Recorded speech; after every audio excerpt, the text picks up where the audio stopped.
24 তারিখ রাত 2টায় বাংলাদেশ সময় রাত 2টায় সেল্টা বিগোর এগেনস্টে বার্সার ম্যাচ আছে লা লিগার। তো ওই ম্যাচটাতে লামিনে ইয়ামালকে পাওয়া না যাওয়ার সম্ভাবনা বেশি। তবে আহ, তবে বলতে এখানে কিছু নাই, হয়তো পাওয়া যাবেই না, কারণ তার তো ইনজুরি এর সমস্যাটা তার মানে দেখা যাইতেছে কিছুটা। তো একটু যদি মানে রিস্ক নিয়ে তাকে যদি নামিয়ে দেওয়া হয়, তাহলে সেটা হয়তো আরও মানে অ্যাডভান্স হয়ে যাওয়ার সম্ভাবনা থাকতে পারে। মানে ইনজুরি তো একটু যদি ইনজুরি থাকে আর সেইটা নিয়ে যদি তাকে খেলানো হয়, তাহলে তো সেইটা মানে কোনোভাবেই ডাউন হবে না, বরং আরও রাইজ করার সম্ভাবনা বেশি থাকবে।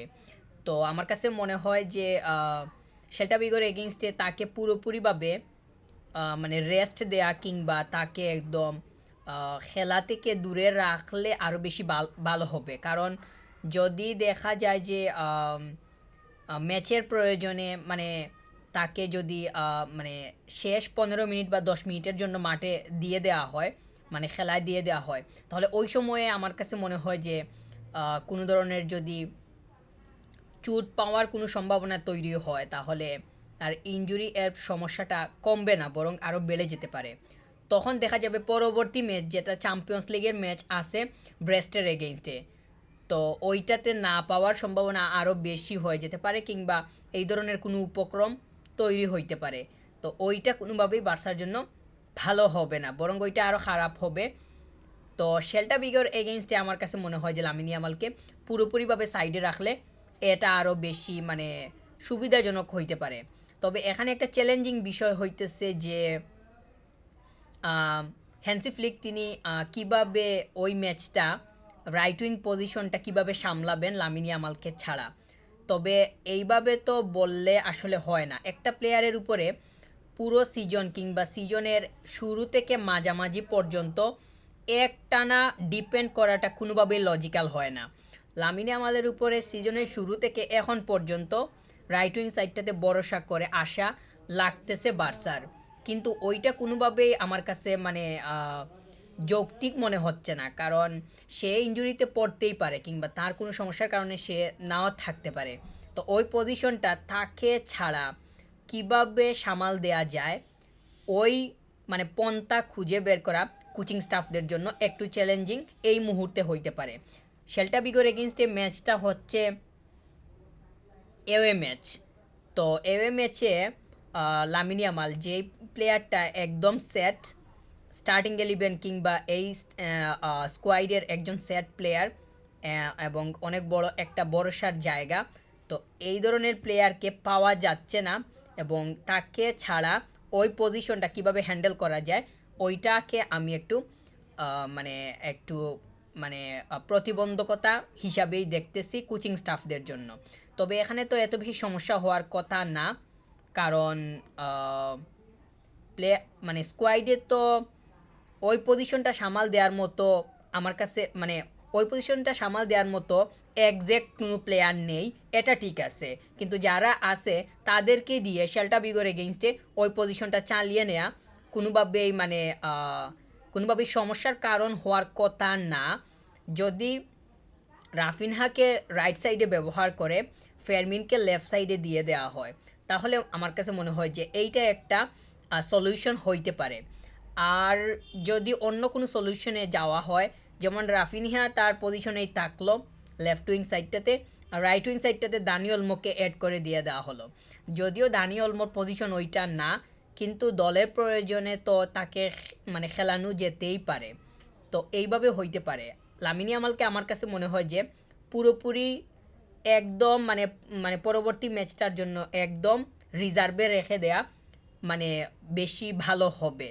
তো সে যদি ফিট থাকে, তার যদি খেলা না লাগে, তাহলে দেখা যাবে যে তার সমস্যা সেরে উঠতে এত বেশি মানে সময় লাগতেছে না, এবং কম সময়ের মধ্যে একদম সেরে উঠলে পরবর্তী ম্যাচটা যেইটা 27 নভেম্বর 27 তারিখে ম্যাচ ব্রেস্টের এগেনস্টে, তো ওইটাতে হয়তো তাকে একদম পুরোপুরি ফ্রেশ অবস্থায় পাওয়া যাবে, যেইটা বার্সার জন্য ভালো হবে।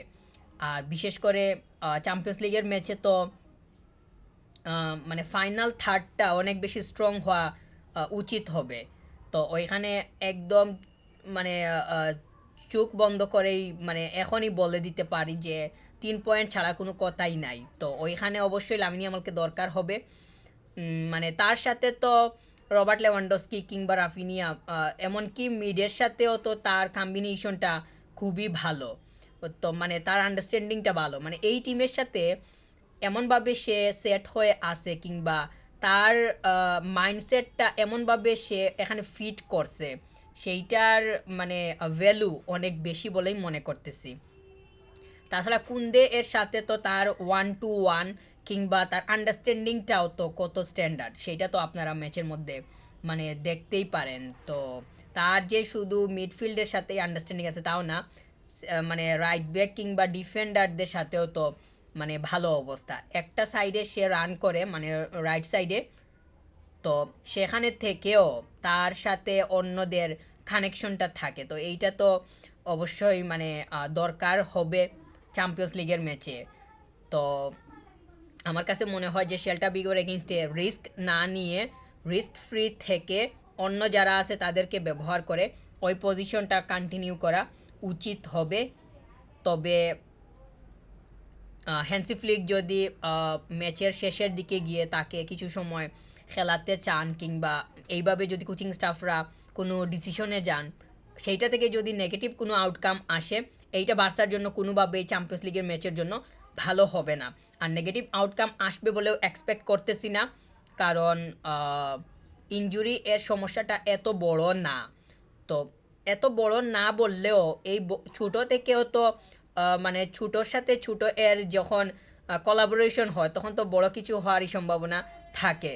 তার সমস্যা ছোটো, সেটা ঠিক আছে, এখন ম্যাচে দেওয়ার কারণে আরেকটা ছোটো আঘাত পাইলো, তো ছোটো ছোটো মিলে তো বড় হয়ে যাওয়ার সম্ভাবনা তৈরি হইতে পারে। তাহলে তো রিস্কে যাওয়ার কোনো দরকার নেই।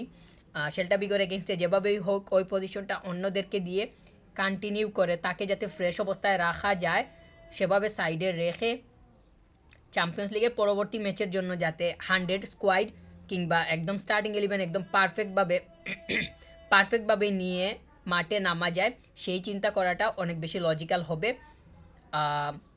এই মুহূর্তে কিংবা আগামী ম্যাচের জন্য কোচিং স্টাফরা হ্যান্সি ফ্লিক তিনি কীভাবে চিন্তা করতেছেন, কিংবা লামিন ইয়ামাল কে যদি তিনি না খেলান, মানে সে না থাকারই তো সম্ভাবনা বেশি, তো ওই পজিশনটা কীভাবে সামাল দেন ওইটা হয়তো তিনি ইতিমধ্যেই চিন্তা করতেছেন।